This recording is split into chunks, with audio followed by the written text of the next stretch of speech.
Episode 10। 3 महीने तक सारे शहर में हलचल रही। रोज आदमी सब काम धंधों को छोड़कर कचहरी जाते। भिखारिन को एक नज़र देख लेने की अभिलाषा सभी को खींच कर ले जाती।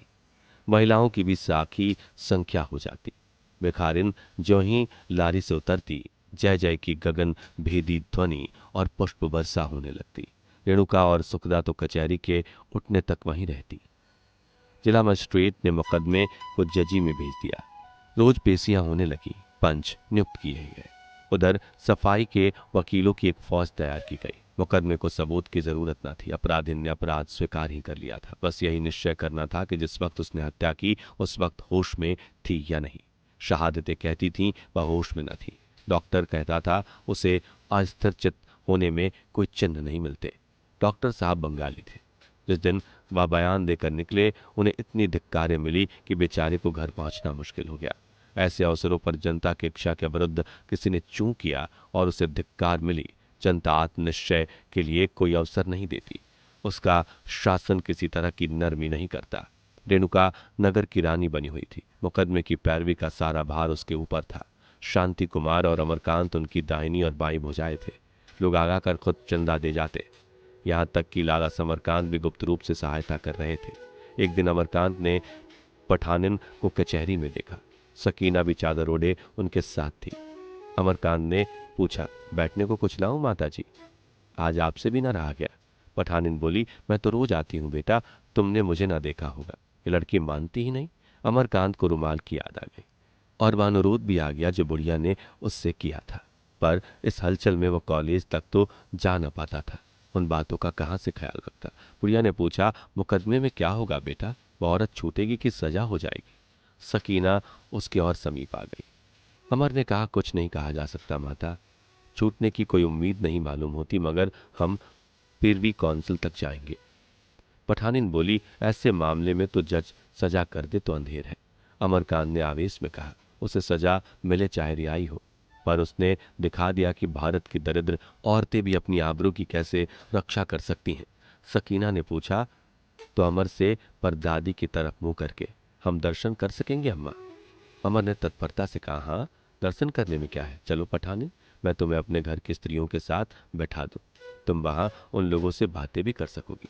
पठानिन बोली, हाँ बेटा, पहले ही दिन ये लड़की मेरी जान खा रही है। तुमसे मुलाकात ही ना होती थी कि पूछूं। कुछ रुमाल बनाए थे, उनसे 2 रुपए मिले। वह दोनों रुपए तभी से संचित करके रखे हुए, चंदा देगी। ना हो तो तुम ही ले लो बेटा। औरतों को 2 रुपए चंदा देते शर्म आएगी। अमरकांत गरीबों का त्याग देखकर भीतर ही भीतर लज्जित हो गया। वह अपने को कुछ समझाने लगा। जिधर निकल जाता जनता उसका सम्मान करती, लेकिन फाके मस्तों का यह उत्साह देखकर उसकी आंखें खुल गई। बोला, चंदे की तो अब कोई जरूरत नहीं अम्मा, रुपए की कमी नहीं है, तुम इसे खर्च कर डालना। हाँ चलो, मैं उन लोगों से तुम्हारी मुलाकात करा दूं। सकीना का उत्साह ठंडा पड़ गया। सिर झुकाकर बोली, जहां गरीबों के रुपए नहीं पूछे जाते वहां गरीबों को कौन पूछेगा? वहां जाकर क्या करोगी अम्मा? अम्मा जाएंगी, यहीं से देख लेना। अमरकांत झेपता बोला, नहीं नहीं, ऐसी कोई बात नहीं अम्मा। वहां तो एक पैसा भी हाथ फैलाकर लिया जाता है। अमीर गरीब कोई बात नहीं है। मैं खुद गरीब हूं। मैंने तो सिर्फ इस ख्याल से कहा था कि तुम्हें तकलीफ होगी। दोनों अमरकांत के साथ चली तो रास्ते में पठानी ने धीरे से कहा, मैंने उस दिन तुमसे एक बात कही थी बेटा, शायद भूल गए। अमरकांत ने शर्माते हुए कहा, नहीं नहीं, मुझे याद है, जरा आजकल इसी झंझट में पड़ा रहा। जो ही इधर से फुर्सत होगी अपने दोस्तों से जिक्र करूंगा। अमरकांत दोनों स्त्रियों का रेणुका से परिचय कराकर बाहर निकला तो प्रोफेसर शांति कुमार से बहुत भेड़ हुई। प्रोफेसर ने पूछा, तुम कहाँ इधर उधर घूम रहे हो जी? किसी वकील का पता नहीं? मुकदमा पेशा होने वाला है, आज मुलजिमा का बयान होगा। इन वकीलों से खुदा समझे, जरा सा इजलास पर खड़े क्या हो जाते हैं, गोया सारे संसार को उनकी उपासना करनी चाहिए। इससे कहीं अच्छा था कि दो एक वकील को मेहनताने पर रख लिया जाता। मूर्ति का काम बेगार का समझा जाता है। इतनी बेदली से पैरवी की जा रही है कि मेरा खून खौलने लगता है। नाम सब चाहते हैं, काम कोई नहीं करना चाहता। अगर अच्छी जिरा होती तो पुलिस के सारे गवाह उखड़ जाते, या कौन करता? जानते हैं कि आज मुजल्मा का बयान है, फिर भी किसी को कोई फिक्र नहीं। अमरकांत ने कहा, मैं एक एक को इत्तला दे चुका हूं, कोई ना आए तो मैं क्या करूं? शांति कुमार, मुकदमा खत्म हो जाए तो एक एक की खबर लूंगा।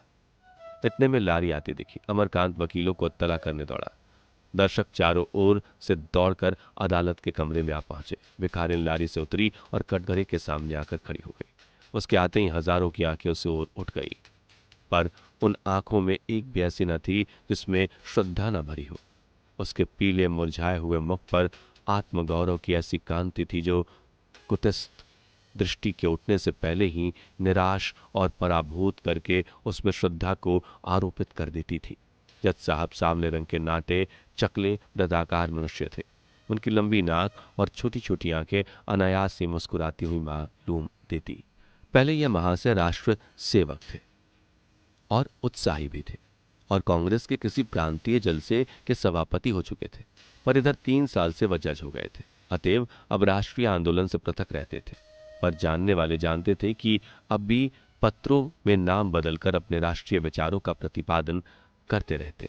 उनके विषय में कोई शत्रु भी यह कहने का साहस नहीं कर सकता था कि वह किसी दबाव या भय में न्याय पद से जौ भर विचलित हो सकते थे। उनकी यह न्याय परता इस समय भिखारिन की रिहाई में बाधक हो रही थी।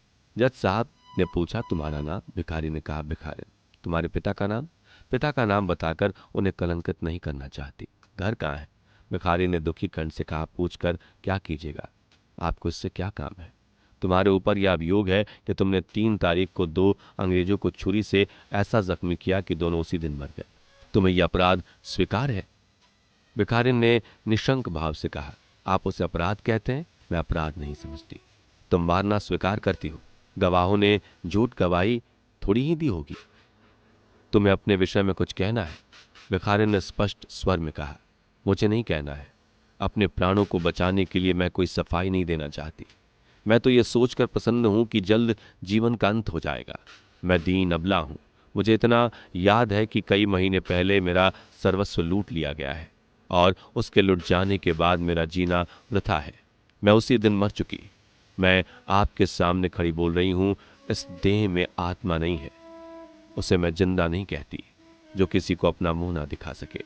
मेरे इतने भाई बहन व्यर्थ मेरे लिए इतनी दौड़ धूप और खर्च बर्च कर रहे हैं। कलंकित होकर जीने से मर जाना कहीं अच्छा है। मैं न्याय नहीं मांगती, दया नहीं मांगती, मैं केवल प्राण दंड मांगती हूँ। हाँ, अपने भाई बहनों से इतनी विनती करूंगी कि मरने के बाद मेरी काया का निरादर न करना, उसे छूने से घिन्न मत करना, भूल जाना कि वह किसी अभागिन पतिता की लाश है। जीते जी मुझे जो चीज नहीं मिल सकी वह मुझे मरने के पीछे दे देना। मैं साफ कहती हूं कि मुझे अपने किए पर रंज नहीं है, पछतावा नहीं है। ईश्वर ना करे किसी मेरी बहन की ऐसी गति हो, लेकिन हो जाए तो उसके लिए इसके सिवाय कोई राह नहीं है।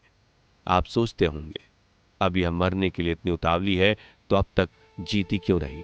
इसका कारण है, मैं आपसे क्या बताऊं। मुझे जब होश आया और अपने सामने 2 आदमियों को तड़पते देखा तो मैं डर गई। मुझे कुछ सूझ नहीं पड़ा कि मुझे क्या करना चाहिए। उसके बाद भाइयों बहनों की सज्जनता ने मुझे मोह के बंधन में जकड़ दिया और जब तक मैं अपने को इस धोखे में डाले हुए हूं, शायद मेरे मुख से कारिक छूट गई और अब मुझे भी और बहनों की तरह विश्वास और सम्मान मिलेगा, लेकिन मन की मिठाई से किसी का पेट भरा है।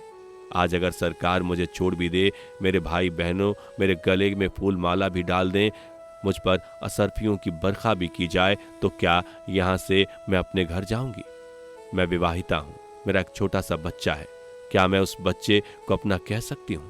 क्या अपने पति को अपना कह सकती हूं? कभी नहीं। बच्चा मुझे देखकर मेरी गोद के लिए हाथ फैलाएगा, पर मैं उसके हाथों को नीचा कर दूंगी और आंखों में आंसू भरे मुंह फेर कर चली जाऊंगी। पति मुझे क्षमा भी कर दे, मैंने उसके साथ कोई विश्वासघात नहीं किया। मेरा मन अब भी उसके चरणों से लिपट जाना चाहता है, लेकिन मैं उसके सामने ताक नहीं सकती। वह मुझे खींच भी ले जाए तब भी मैं उस घर में पाँव न रखूंगी। इस विचार से मैं अपने मन को संतोष नहीं दे सकती कि मेरे मन में पाप न था। इस तरह तो अपने मन को वह समझाए जैसे जीने की लालसा हो। मेरे हृदय से यह बात नहीं जा सकती कि तू अपवित्र है, अछूत है। कोई कुछ कहे, कोई कुछ सुने, आदमी को जीवन क्यों प्यारा होता है? इसलिए नहीं कि वह सुख भोगता है। जो सदा सुख भोगा करते हैं और रोटियों को तरसते हैं, उन्हें जीवन कुछ कम प्यारा नहीं होता। हमें जीवन इसलिए प्यारा होता है कि हमें अपनों का प्रेम और दूसरों का आदर मिलता है। जब इन दोनों में से एक के मिलने की भी आशा नहीं है तो जीना वृथा है। अपने मुझसे जब भी प्रेम करें, लेकिन वह दया होगी, प्रेम नहीं। दूसरे अब भी मेरा आदर करें, लेकिन वह भी दया होगी, आदर नहीं। वह आदर और प्रेम अब मुझे मरकर ही मिल सकता है। जीवन में मेरे लिए तो निंदा और बहिष्कार के सिवा कुछ नहीं है। यहां मेरी जितनी बहनें और भाई हैं, उन सब से मैं यही भिक्षा मांगती हूं कि उस समाज के उबर के लिए भगवान से प्रार्थना करें जिसमें ऐसे नर पिशाच उत्पन्न होते हैं। भिखारिन का बयान समाप्त हो गया। अदालत के उस बड़े से कमरे में सन्नाटा छाया हुआ था। केवल 2-4 महिलाओं के सिसकियों की आवाज सुनाई देती थी। महिलाओं के मुख गर्व से चमक रहे थे, पुरुषों के मुख लज्जा से मलिन थे। अमरकांत सोच रहा था, गुरु को ऐसा दुस्साहस इसलिए हुआ कि वह अपने को इस देश का राजा समझते हैं। शांति कुमार ने मन ही मन एक व्याख्यान की रचना कर डाली थी, जिसका विषय था स्त्रियों पर पुरुषों के अत्याचार। सुखदास सोच रही थी कि यह छूट जाती तो मैं इसे अपने घर में रखती और इसकी सेवा करती। रेणुका उसके नाम पर एक स्त्री औषधालय बनवाने की कल्पना कर रही थी। सुखदा के समीप ही जज साहब की धर्मपत्नी बैठी हुई थी। वह बड़ी देर से इस मुकदमे के संबंध में कुछ बातचीत करने को उत्सुक हो रही थी, पर अपने समीप बैठी हुई स्त्रियों की अविश्वासपूर्ण दृष्टि देखकर, जिससे वो उन्हें देख ही रही थी, उन्हें मुंह खोलने का साहस न होता था। अंत में उनसे रहा ना गया। सुखदा से बोली, यह स्त्री बिल्कुल निरपराध है। सुखदा ने कटाक्ष किया। जज साहब भी ऐसा समझे। मैं तो आज उनसे साफ साफ कह दूंगी कि अगर तुमने इस औरत को सजा दी तो मैं समझूंगी तुमने अपने प्रभुओं का मुंह देखा है। सहसा जज साहब ने खड़े होकर पंचों को थोड़े शब्दों में इस मुकदमे में अपनी सम्मति देने का आदेश दिया और खुद कागजों को उलटने पलटने लगे। पंच लोग पीछे वाले कमरे में जाकर थोड़ी देर बात करते रहे और लौटकर अपनी सम्मति दे दी। उनके विचार में अभियुक्त निरपराध थी। जज साहब जरा सा मुस्कुराए और कल फैसला सुनाने का वादा करके उठ खड़े हुए।